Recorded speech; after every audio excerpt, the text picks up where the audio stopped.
시편 97편 말씀을 살펴보려고 합니다. 먼저 여러 번 말씀드렸던 부분이지만 시편을 우리가 살펴보고 있는데 많은 부분이 있어서 예언적이다 보니까 반복적인 내용들이 많이 나옵니다. 이제 미래적인 부분을 놓고 본다면 이제 앞으로 환란 때, 천년왕국 때, 또 영원한 때를 언급을 하고 있고, 그러면서도 물론 그 당시에 어떤 사건과 배경과 또 성령님의 감동에 의해서 이런 시편을 기록하여 말씀을 우리에게 주고 있는데, 그 당시에 그 단어로만 이해해서는 안 된다라고 우리는 생각을 했으면 좋을 것 같습니다. 이게 우리가 성경을 이렇게 특히 시편을 보다 보면 주객 전도된다라는 말이 있습니다. 그런 것처럼 주와 객이 바뀌어 버리는 거잖아요. 그러니까 본문을 우리가 이해할 필요가 있다라고 하는 겁니다. 그러니까 본문을 제대로 이해하지 못하면서 이 단어가 좋으면 나에게 그냥 적용해 버리고, 또 나쁜 말 같은 내용들, 부정적인 내용들이 나오면 나하고 상관없는 것처럼 아예 그냥 뭐 떨어뜨려 놓고서 말씀을 별거 이제 나하고 연관시키지 않으려고 하는 거죠. 그렇게 해서는 안 된다는 얘기입니다. 그러니까 먼저 본문의 의미를 깨닫고, 그리고 영적 적용을 해야 되고, 또 교리적으로, 또 어떤 예언적으로, 실제 역사적으로 이걸 잘 적용을 해서 우리가 말씀을 오해하지 말아야 된다라고 하는 겁니다. 오늘 본문의 말씀도 잘 봐야 되는 부분이 있고요, 예언적인 부분을 언급하고 있으니까 이런 말씀들을 그냥 하나하나 우리가 살펴볼 때 하나님께서 이런 의미로 기록을 해 두셨구나, 그렇게 이해를 하셨으면 좋을 것 같습니다. 이제 오늘 97편 10절에 보면 주를 사랑하는 자들아 너희는 악을 미워하라 라고 말씀하고 있습니다. 그러면 악을 미워하는 사람들은 주님을 어떻게 하는 사람이에요? 사랑하는 사람이다. 반대로 주를 사랑하는 사람은 뭘 미워한다? 악을 미워한다. 그런 말씀이죠. 이 말씀을 주제로 우리가 이제 살펴볼 텐데, 먼저 이 부분을 이야기를 하고 1절씩 살펴보려고 합니다. 말씀을 금방 드린 대로 주님을 사랑하는 자들은 의를 사랑하고 불법을 미워해야 할 필요가 있다는 것을 알 수가 있습니다. 선을 사랑하고 악을 미워해야 되겠죠. 세상에 저번에도 언젠가 또 언급했던 내용인데요, 흔히 하는 말이 죄는 미워하되 죄인을 미워하지 말라. 이게 맞는 말 같이 보이잖아요. 좋은 말처럼 보이고 굉장히 지성인처럼 그렇게 들리긴 합니다만은 전혀 그렇지 않다라고 하는 겁니다. 성경적인 것처럼 보이지만 그러지도 않거든요. 이 부분을 오해를 해서 그리스도인들도 또 강단에서 설교하는 목사들도 죄는 미워하되 사람을 미워하지 말라는 식으로 그렇게 말하는 부분이 많이 있습니다. 히브리서 1장 9절을 보면 주께서 의를 사랑하시고 불법을 미워하셨으므로, 또 이렇게도 말씀하고 계셔요. 그러니까 주께서는 불법을 미워하시고 불법을 행하는 자들을 미워하신다는 것을 알 수가 있습니다. 또 시편 5편 5절에 어리석은 자들은 주의 눈앞에서 서지 못하리니 주께서는 불법을 행하는 모든 자들을 미워하시며, 이렇게 말씀하고 있습니다. 그러니까 죄도 하나님께서 미워하시고 불법을 행하는 자도, 죄를 짓는 자도 어떻게 하신다고요? 미워한다라고 하는 겁니다. 근데 죄인을 미워하지 말라 그러면은 안 되죠. 하나님은 미워하신다고 말씀하고 있는데, 사람이 얼마나 하나님보다 사랑이 더 많다고 미워해서는 안 된다 그렇게 말하는 사람도 있을지도 모르겠습니다만은 전혀 잘못된 부분이죠. 죄와 죄인은 다 하나님께서 미워하신 거라는 것을 알 수 있습니다. 그러니까 말씀드린 것처럼 불법뿐만 아니라 불법을 행하는 모든 자들을 주님께서는 미워하신다라고 하는 겁니다. 그래서 우리는 주님과 다른 생각, 다른 주장, 어떤 다른 의견, 다른 판단, 다른 말을 해서는 안 되겠죠. 주께서 성경에 말씀하신 그대로 그렇게 이해를 해야 된다라고 하는 겁니다. 성경 기록과 다른 주장을 진리인 것처럼, 사실인 것처럼 말해서도 안 되는 거거든요. 성경에 있는 말을 잘 이해해서 우리가 믿음의 말을 또 해야 되겠죠. 시편 26편 5절 보니까 내가 악을 행하는 자들의 회중을 미워하여 싸우니 사악한 자들과 함께 있지 아니하리이다 라고 말합니다. 이 시편 기자가 악을 미워했을 뿐만 아니라 악을 행하는 자들의 그 회중까지라도, 전체 한 사람도 아니고 여러 사람이니까 다 미워했다, 그 얘기를 하고 있는 거죠. 그런 것처럼 하나님께서 그렇게 미워하신 것처럼 우리 믿음의 사람들도 악도, 또 악을 행하는 자도 다 미워해야 된다라고 하는 겁니다. 우리는 보통 부모님들이 자녀를 낳고 자녀를 이제 기르다 보면은 자녀들이 무엇을 좋아하는지 싫어하는지 기본적으로 어느 정도는 파악하고 있겠죠. 그런데 만약 이런 자녀들이 좋아하고 싫어하는 것을 파악하지 못하고 있다 한다면 어떤 부모예요? 자녀에게 관심이 있습니까? 없는 거죠. 애정도 없고. 그런 부모는 되어서는 안 되겠죠. 또 부부가 결혼해서 오랫동안 함께 살아도 서로 뭐 좋아하는 것, 싫어하는 것 제대로 파악하지 못하면은 어떻게 되겠습니까? 죽을 때까지 서로 안 맞고 맨날 싸우겠죠. 그러니까 남편이 좋아하고 아내가 안 좋아할 수도 있고, 아내는 좋아하는데 남편이 싫어할 수가 있단 말입니다. 근데 그럴 때는 어떻게 해야 돼요? 서로 그게 충돌되잖아요. 그게 성격상으로 안 맞다고 왜 당신은 이래? 이런 얘기 옳다라고 주장할 수도 있지 않습니까? 그건 이제 성격의 문제라고 봐서는 안 되고 관심과 사랑과 어떤 배려의 문제거든요. 내가 싫어하면 또 다른 상대는 좋아할 수도 있으니까, 반대가 될 수도 있으니까, 그런 면에 있어서는 서로가 절제하거나 포기하거나 같이 그런 거를 인정을 하고 살아가야 되는 거거든요. 부부가 그런 부분을 이제 같이 처음에 결혼할 때 어느 정도 잘 상의를 하고 이제 결혼했다면 그 결혼 생활을 유지해 나가는 게 좋겠죠. 근데 여전히 결혼했는데도 서로 안 맞다고 그러면 결국 어떻게 됩니까? 파탄 나서 이혼하게 되겠죠.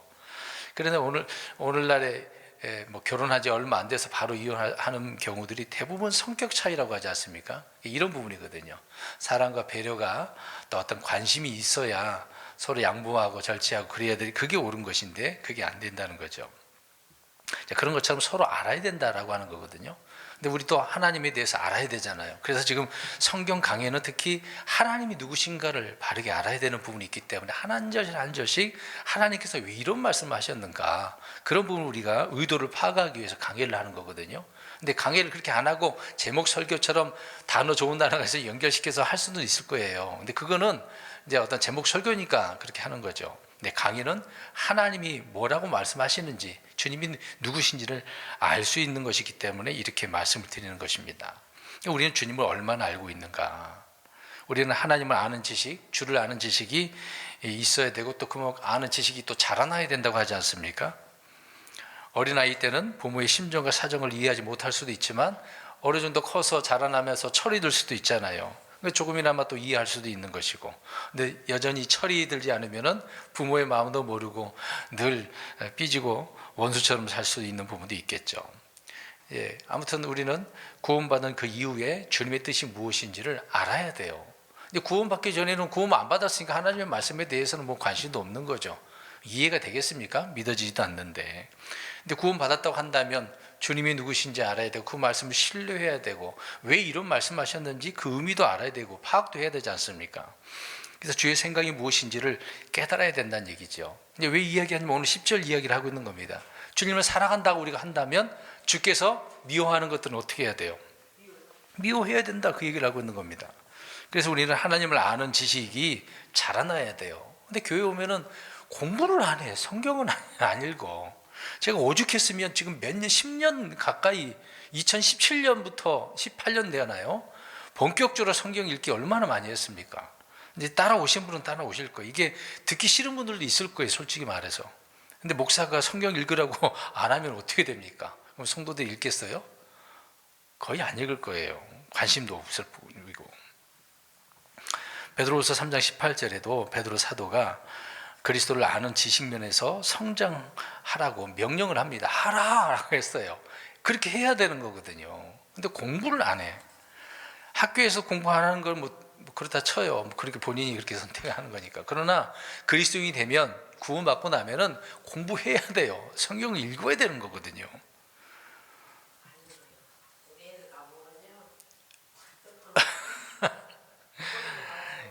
이게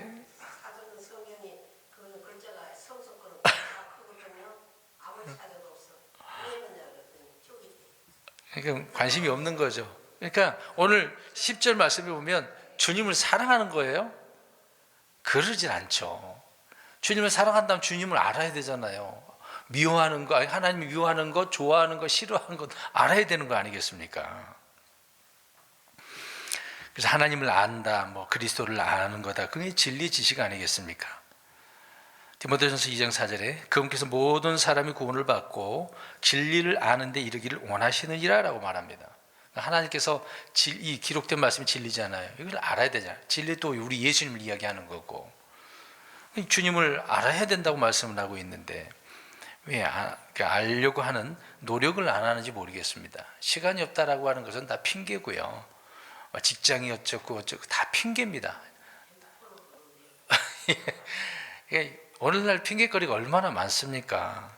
그런 게 중요한 건 아니거든요. 잠언서 8장 13절에 주를 두려워하는 것은 악을 미워하는 것이니라. 나는 교만과 거만과 악한 길과 삐뚤어진 입을 미워하느니라. 주님을 두려워해야 되는데 그것이 바로 악을 미워하는 것이라고 말씀하고 있는데 악을 오히려 좋아하고 있잖아요. 하나님 미워하는 것들을 많은 그리스도인들이 좋아하고 있다는 얘기입니다.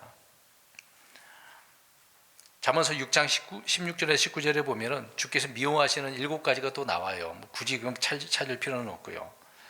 어찌됐든 우리는 주께서 사악한 자와 폭력을 사랑하는 자, 불법을 행하는 자 미워하셨기 때문에 미워해야 돼요. 현실에도 사실상 그렇습니다. 말씀과 반대적인 것을 언급을 하고 그걸 주장하고 있으면 그 사람 미워해야 돼요. 사랑해서는 안 됩니다.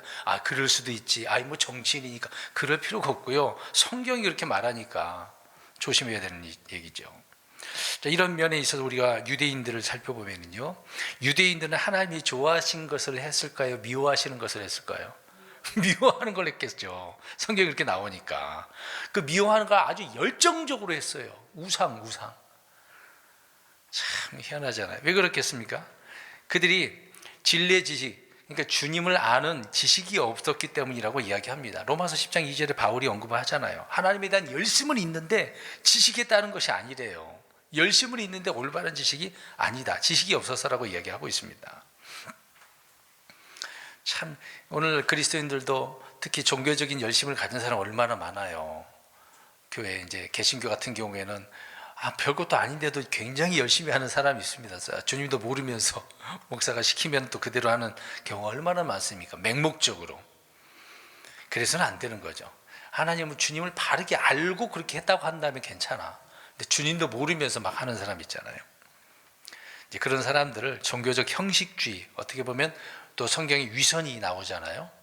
그래서 바울이 베드로를 책망했다고 하지 않습니까? 유대인들이 오니까 이방 사람과 같이 있다가 따로 거룩한 것처럼 그렇게 있다 보니까 바울이 이 위선 덩어리라고 그런 표현을 하지 않았습니까?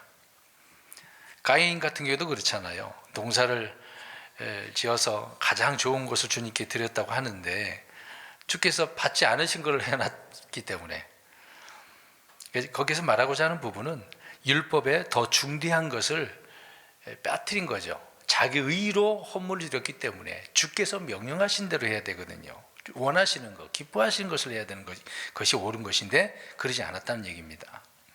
이사야 1장 14절에 내 혼이 너희의 월삭과 정해진 명령들을 미워하나니, 이들은 열심히 종교적으로 월삭도 하고 명절도 지켰어. 근데 성경에 보면 너희의 명절이라고 나오거든요. 근데 제대로 지켰을 때는 주의 명절이라고 나오거든요. 성경은 그렇게 구분되어 있습니다. 이스라엘은 자기들이 원하는 월삭, 정해진 명절을 만들었던 거죠. 우상으로 채웠던 것도 많았고. 그래서 그것 때문에 내게는 괴로움이다. 내가 감당하기에 지쳤다. 그렇게 이사야 1장 14절에 언급을 하고 있습니다. 또 아모스서 5장 21절에 내가 너희의 명령들을 미워하고 멸시하며 너희의 엄숙한 집회들에서 냄새를 맡지 아니하리라. 하나님 밥 드리면 하나님께 흠령하신다 그러잖아요. 냄새 맡는다고 하잖아요. 향기를 드리는 거잖아요. 근데 그걸 안 맡겠다는 얘기예요. 너희들이 아무리 해봤자 그 경배는 소용없다라는 얘기죠. 우리 예수님께서도 서기관들 바리새인들에게도 그렇게 하지 않았습니까? 그들은 열심히 박하와 회향과 근체 11조는 바치면서 율법에 더 중대한 거, 공의와 긍휼과 믿음은 등한시했다라고 예수님께 직접 책망하신 내용입니다. 그러니까 어떤 하나님께 이런 어떤 경배를 드렸다 하더라도 종교적인 그런 형식주의, 육신을 자랑하고 사람들에게 잘 보이려고 하는 건, 그런 건 잘못된 거죠. 정말 사랑하는 마음으로, 섬기는 마음으로 했는가, 그게 중요한 것입니다. 그러니까 주님이 사랑하는 것, 미워하는 것을 구분하는 것, 그렇게 어려운 게 아닌데 어려운 게 아닌데 사람들은 어떻게 보면 흔히 이제 콩깍지가 씌었다는 것처럼 악한 것이 그냥 좋아 보이나 보죠. 고도의 판단력이 필요한 것도 아닌데요. 성경은 쉽고 단순한 말씀들이거든요.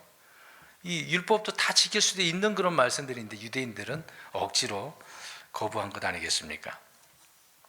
또 주께서 미워하시는 것들은 계시록 2장 6절을 보면 니골라당의 행위라고 그러잖아요. 이건 여러 번 말씀드렸습니다. 그게 이제 교권주의, 그러니까 제사장 제도, 복사가 제사장처럼 어떤 권위를 행사하는 것들을 이야기하지 않습니까? 그러니까 교회 안에서 지배하려고 하는 거, 그런 교회의 어떤 계급 체계를 말하는 거죠. 가톨릭이 그런 것처럼 이제 프로테스탄트 개혁주의 교회가 이런 면이 있습니다. 어떻게 보면 또 그래서 평신도와 이제 목사, 성직자로 또 표현하잖아요. 성직자도 아닌데 사실상 이제 그렇게 구별해 버립니다.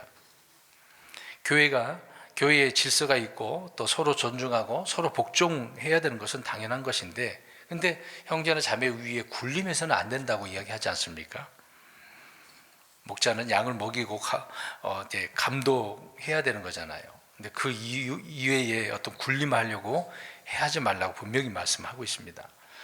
왜 이런 말씀드리냐면 하나님께서 싫어하는 걸 그렇게 하면 안 되는데 사람들은 계속 하고 있다는 얘기입니다. 이런 하나님 미워하시는 것들을 행하고 있으니 하나님에게 큰 책망을 받게 되지 않겠습니까? 그런 면이 이제 10절에 언급을 하고 있으니까 이 부분을 우리가 이해하고 말씀을 들었으면 좋겠습니다. 1절부터 보겠습니다. 예언적으로 앞으로 있을 환난 때, 천년왕국 때 그런 말씀을 언급합니다. 주께서 통치하시니 땅은 기뻐하며 땅의 많은 섬들은 즐거워할지어다. 이게 그 당시에 이 시편을 기록했을 때로 표현해 버린다고 한다면 뭐가 앞뒤가 안 맞을 거란 말입니다. 주께서 그러면 그 당시에 통치했다고 한다면 많은 이게 땅과 섬들이 기뻐하고 즐거워할지어다라고 했는데 그런 경우가 있을까요? 과거에? 그러지 않은 거죠. 그러니까 예언적인 부분이라는 것을 말씀드리는 겁니다. 주께서 통치하시니 이게 한다면 통치를 이야기해 보면 이 구절에서는 어떤 영적 통치라든지 도덕적인 통치라든지 아니 우리 마음속에 영적 영향을 미치는 그런 통치를 말하는 것이 아니란 얘기예요. 문자 그대로 여기 왕자가 뒤에 이제 나옵니다만은 하나님께서 주님께서 앉으셔서 그 왕자에서 통치하시는 것을 이야기하고 있는 겁니다. 친히 왕으로 통치하시는 정치적, 어떤 물리적으로 통치하시는 것을 이야기하고 있는 거죠. 그래서 처음에 제가 문자적인 부분을, 예언적인 부분을 잘 이해해야 된다고 말씀을 드렸습니다. 예수님께서 친히 이 땅에 오셔서 예루살렘의 성전에서 땅의 모든 왕국을 다스리는 그런 문자적인 통치가 되는 거죠. 근데 앞으로가 되는 겁니다. 첫째 부활에 참여하는 자들은 주님과 함께 이 천년 동안 어떻게 한다고 합니까? 통치, 그렇죠? 우리도 통치하고 유대인들도 그렇고 환란 성도 이제 승리한 이기는 자 남은 자 환란 성도도 그렇게 통치하게 될 것입니다. 근데 여기서는 누가 통치하신다고 그랬어요? 주님이 직접적으로 철장을 가지고 통치하시게 되겠죠. 통치하시니까 땅은 어떻게 합니까? 기뻐하네요. 또 많은 섬들도 기뻐하고 즐거워한다라고 표현하고 있습니다. 그러면 이게 언제 기뻐하고 즐거워하겠냐 말이에요. 앞으로 재림 때 주께서 심판하시고 천년왕국 때 이들이 기뻐하고 즐거워한다는 얘기죠. 자, 여기서 땅과 많은 섬들은 그러면 누구를 지칭할 것 같아요? 섬이 기뻐하고 즐거워할 일은 없잖아요. 기뻐하고 즐거워하는 인격체를 말하는 거잖아요. 그렇죠. 이방 민족 국가들을 이야기하고 있는 겁니다. 이들이 주께서 통치하시니까 기뻐하게 된다고 이야기를 하고 있는 겁니다. 2절 구름들과 어둠이 사방에서 그분을 두루나니 의와 판단의 공의는 그분 왕자의 거처로다. 구름들과 어둠이 사방에서 주님을 두른다고 표현하고 있네요. 그 말은 주님이 친히 현현 재림하시는 그런 모습을 기록을 하고 있는 것입니다.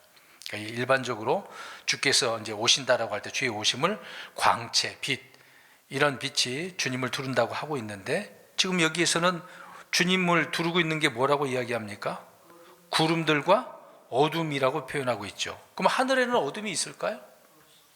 주님이 빛이신데 무슨 어둠이 있겠습니까? 셋째 하늘에는 어둠이 없겠죠. 네. 하나님 빛이시고 어둠이 없습니다. 그런데 그러면 왜 주님을 이렇게 두른다고 표현을 하고 있을까요? 네. 재림하실 때 그런 어떤 모습인데 신명기 4장 11절에 이 부분을 우리가 이해할 수 있는 부분이 있습니다. 제가 읽을게요. 그냥 너희가 가까이 와서 산 밑에 섰는데 그 산은 하늘 한가운데까지 불이 붙었고 어둠과 구름과 짙은 어둠으로 덮였느니라. 그러니까 주님이 임재하실 때는 꼭 이게 구름이 가로막는 그 부분을 이야기하고 있는 거죠. 그러니까 주님께서 시내산으로 오셨을 때 그 산은 어둠과 구름과 짙은 어둠으로 덮인 사실을 보게 되어집니다. 그래서 주님을 두른 거죠. 신명기 5장 22절에도 주께서 이 말씀들을 그 산에서 불과 구름과 짙은 어둠 가운데서 큰 음성으로 너희의 온 집회 군중에게 말씀하신 뒤에 구름이 둘러져 있는 상황에서 말씀을 하신 내용들을 설명하고 있습니다. 빛 가운데 거하시는 주님, 또 어둠 가운데 거하시는 주님은 틀린 말이 아니죠. 네.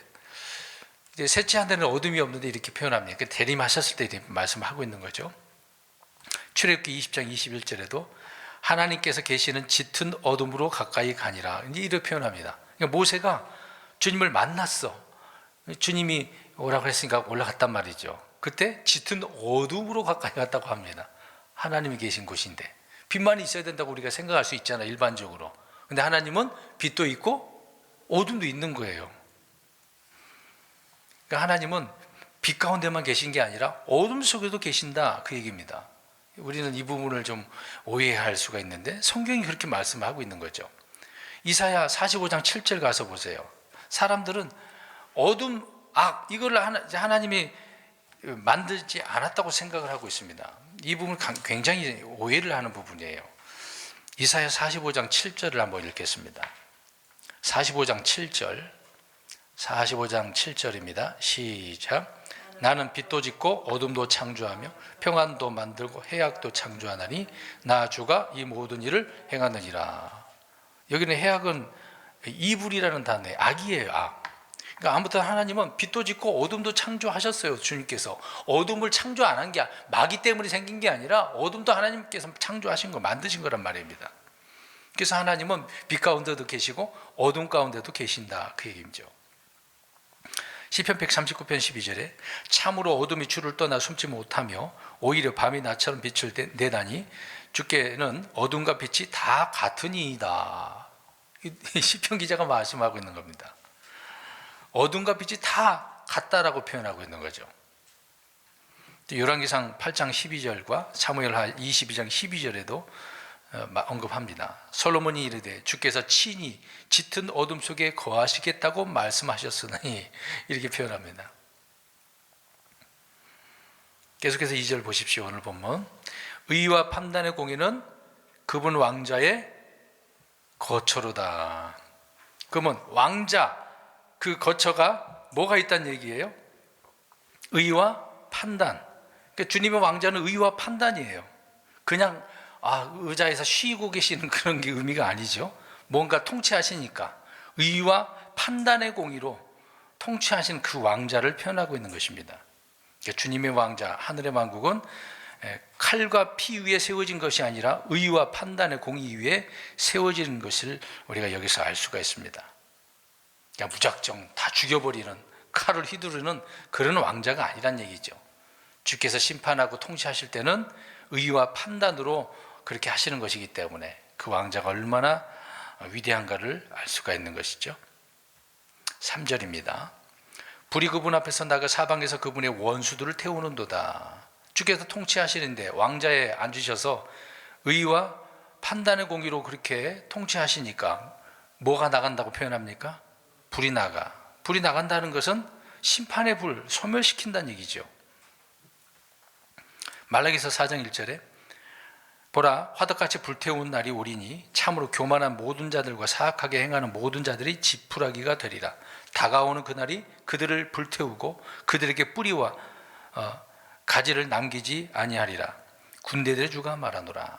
결국 주께서 심판하신 그 날에 주께서 불로 어떻게 해버립니까? 태워버려요. 소멸시켜버려요. 죽이신다는 얘기죠. 그러면 죄 가운데 그렇게 심판받아서 죽었어. 그러면 가는 곳이 어디입니까? 지옥이죠. 나중에는 불의 솥에 던져지는 것이고. 데살로니가 후서 1장 8절에 하나님을 알지 못하는 자들과 우리 주 예수 그리스도의 복음에 순종하지 않는 자들에게 타오르는 불로 징벌하실 때에 이루어질 것이며, 이런 말씀이 있습니다.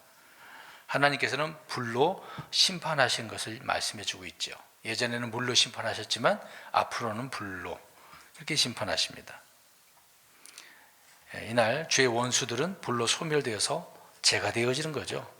그래서 그들의 혼이 이제 지옥으로 던져질 것이고, 그러니까 주의 불은 원수들을 태우는 불이다라는 것을 3절을 통해서 알 수가 있습니다. 그게 주님의 통치예요. 지금 은혜가 얼마나 넘치고 사랑이 넘칩니까? 이런 주님을 지금 영접해야 되는데 영접하지 못하면 이런 심판의 주를 만나게 되지 않겠습니까? 4절, 그분의 번개가 세상을 비추니 땅이 보고 떨었도다. 주님의 번개가 있네요. 우리가 간혹 특히 천둥 번개 칠 때 번개 볼 수 있어요, 없어요? 번개 번쩍 치면 밤에도 번개 팡 이제 소리 먼저 천둥이 소리가 나고 번개가 보이지 않습니까? 눈에 보여요, 안 보여요? 보이잖아요. 근데 그 번개는 온 세상을 비추는 번개입니까? 국지적으로 보이는 거잖아요. 근데 지금 이 구절에 번개가 세상을 어떻게 한다 그랬어요? 온 세상을 다 비추는 거예요. 한 번 비췄는데 다 비춘다고 이야기하고 있습니다. 그러니까 그날 주님의 재림 때가 되겠죠. 온 세상이 주님의 재림을 보게 되는 것을 이야기합니다. 하늘의 번개를 보는 것과 같이 그게 된다는 얘기죠. 주님께서 이렇게 오시면 그 통치, 심판을 이렇게 하신다는 얘기입니다. 그래서 땅이 보고서 어떻게 했다고 합니까? 떨었어. 벌벌벌 떤 거 두려워한다는 얘기잖아요. 이것은 주님의 지상 재림. 그러니까 땅이 떨었다라는 말이 어떤 의미예요? 다른 표현으로 지진이죠, 지진. 우리가 간혹 가다가 우리나라 역사책에 보면은요, 그 이제 어떤 왕이라든지 누가 잘못하면은요, 그 당시에 땅이 떨었다 그런 표현이 나와요. 왕과 그 왕에 속한 자들이 어떤 죄를 범했을 때는 이렇게 표현하는 부분이 있거든요. 뭔가 일어났다라고 하는 것으로 표현하고 있습니다. 이제 역사가 이제 그렇게 말을 하고 있는데, 여기서 땅이 보고 떨었다라는 의미는 지진이 얘기하죠. 주님 오시면 이렇게 땅이 흔들려요. 지각 변동이 일어나게 되어집니다. 무서운 때가 되겠죠. 5절, 산들이 주의 얼굴 앞에서 곧 온 땅에 주의 얼굴 앞에서 밀초같이 녹았도다. 산들과 온 땅이 주님 앞에서, 얼굴 앞에서 어떻게 됐어요?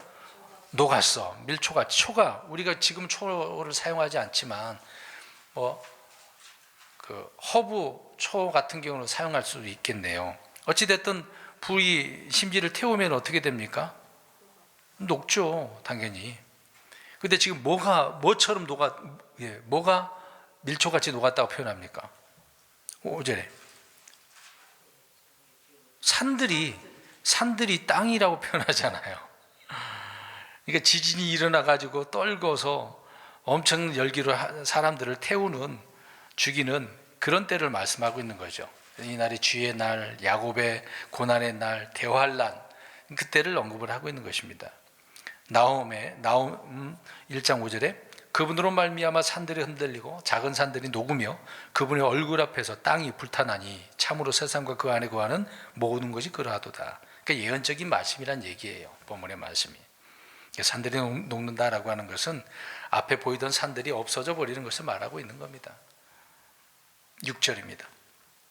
하늘들이 그분의 의를 밝히 드러내니 모든 백성들이 그분의 영광을 보는도다. 하늘들이 주님의 의를 선포한다라고 하네요. 그 말씀은 우리가 시편 19절 1절을 보면 알 수 있습니다. 예전에 살펴보았던 말씀이죠. 하늘들이 하나님의 영광을 밝히 드러내고 궁창이 그분의 손으로 행하신 일을 나타내는도다. 영광을 선포하고 있는 거죠. 무엇이 그렇게 주님의 의를 선포합니까? 하늘들이, 백성이, 그걸 백성들이 눈으로 보게 되어지는 것을 이야기합니다. 그러니까 주님의 의가 선포되었다라고 하는 것은 하나님의 공의, 정의가 하늘로부터 집행됐다, 그 얘기를 하고 있는 겁니다. 그러니까 그걸 보고 있는 거죠.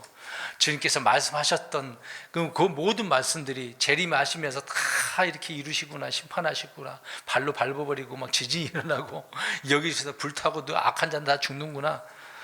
그것이 그 주님의 의의가 밝게 드러난 상황이기 때문에 백성들이 볼 수밖에 없겠죠.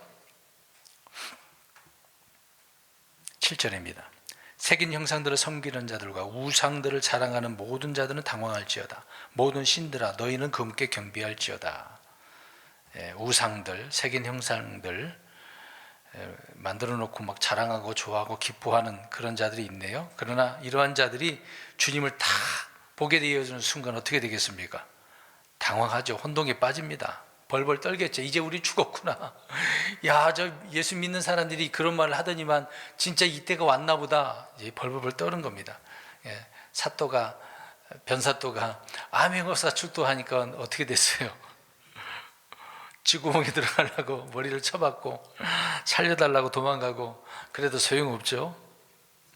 히브리서 1장 6절에 또다시 그분께서 그 처음 나신 분을 세상 속으로 데려오실 때에 이르시기를 하나님의 모든 천사들은 그에게 경배하라. 이게 무슨 말이냐면 지금 누가 주님을 경배한다고 합니까? 7절에 모든 신들, 이 신들은 지금 천사들을 이야기하고 있는 겁니다. 천사들. 보세요. 우상들도 신들이라고 했는데 그들이 주님을 경배할 수 있을까요? 우상들은 진짜예요, 가짜예요? 말해야 못해요. 못해요. 그러니까 경배할 수 인격체가 아니니까. 여기서 신들은 천사들을 이야기하고 있는 거죠. 하나님의 천사들, 모든 천사들. 8절입니다. 시온이 듣고 즐거워하였으며 오 주여 주의 판단들로 인해 유다의 딸들이 기뻐하였사오니. 시온이 들었다고 하네요. 시온의 영광이 주님이 오시는 구원을 받게 되는 거죠.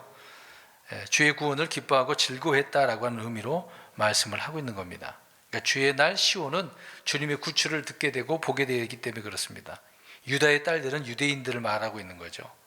주께서 판단의 공의와 판단의 말씀, 주님의 말씀으로 그렇게 의로 심판을 하시니까 그런 내용이 말씀입니다. 9절 주여 주께서는 온 땅 위에 높이 계시며 모든 신들보다 훨씬 위로 높여지셨나이다. 주님은 높이 계신 분이죠. 여기는 영어로는 하이, 높이, 하이라고 표현이 되어져 있습니다. 주님은 높으신 분이기 때문에 그렇게 표현하고 있는 거죠. 의가 심히 높고 영광이 하늘들보다 높다고 표현하고 있습니다. 이런 높으신 하나님에 대해서 경외하는 마음이 있어야 되겠죠. 어려운 말씀 아닙니다. 10절 주를 사랑하는 자들아 너희는 악을 미워하라. 그분께서 자신의 성도들의 혼을 보존하시며 사악한 자들의 손에서 그들을 구출하시느니라. 앞에서 말씀드린 것처럼 주님을 사랑하는 자들은 악을 어떻게 하는 것입니까? 미워한다. 어려운 부분이 아닙니다. 계속해서 10절 보시면 주께서 성도들의 혼을 어떻게 하신다고 그래요? 보존하신다. 지켜주시는 거죠. 마귀가 손도 못 대는 겁니다. 물론 우리를 넘어뜨릴 수는 있어도 하나님의 자녀가 된 이상 주님의 손에서는 빼앗아갈 수가 없어요. 하나님의 사랑에서 끊을 수 있어요? 없다고 말씀을 하고 있습니다. 그러니까 감사하셔야 돼요. 물론 이스라엘 백성들의 그 성도들을 표현할 때 환난 성도들 그러겠지만 우리 그리스도인들도 하나님의 자녀들이니까 마찬가지로 다 보존하십니다.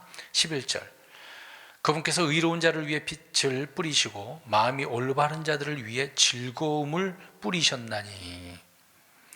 의로운 자를 위해서 뭘 뿌리셨대요? 빛을 뿌리셨대요. 그럼 빛이 뭐겠어요? 요한복음 1장에 보면 나오잖아요. 말씀이신 우리 예수님 말하는 거죠. 빛이 오지 않았습니까? 말씀의 빛, 복음의 빛, 주님의 사랑의 빛 이렇게 표현하고 있습니다. 주님을 말하는 거죠. 그것이 뿌려졌어. 온 세상에 다 뿌려진 거예요. 근데 여기는 누구에게 그랬다고 했습니까?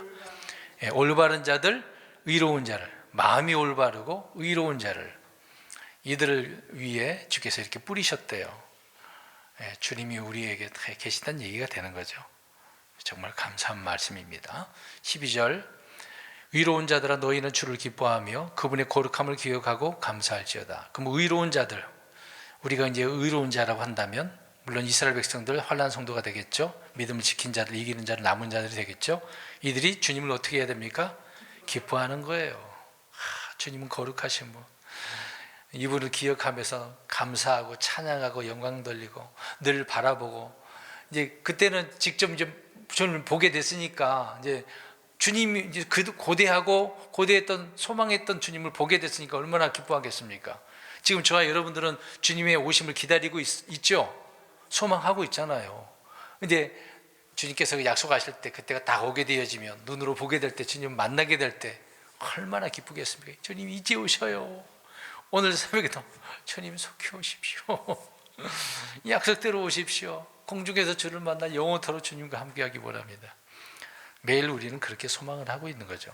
어찌됐든 지금 이런 소망이 있지만 주님을 뵐 때 정말 기뻐하고 즐거워하고 감사할 수 있는 그 순간이 이제 머지않아 오게 되는 것을 보게 되었습니다. 오늘 말씀을 결론 짓는다면 10절 말씀에 따라 우리는 주님을 사랑하는 자들이 의로운 자들이에요. 마음이 올바른 자들입니다.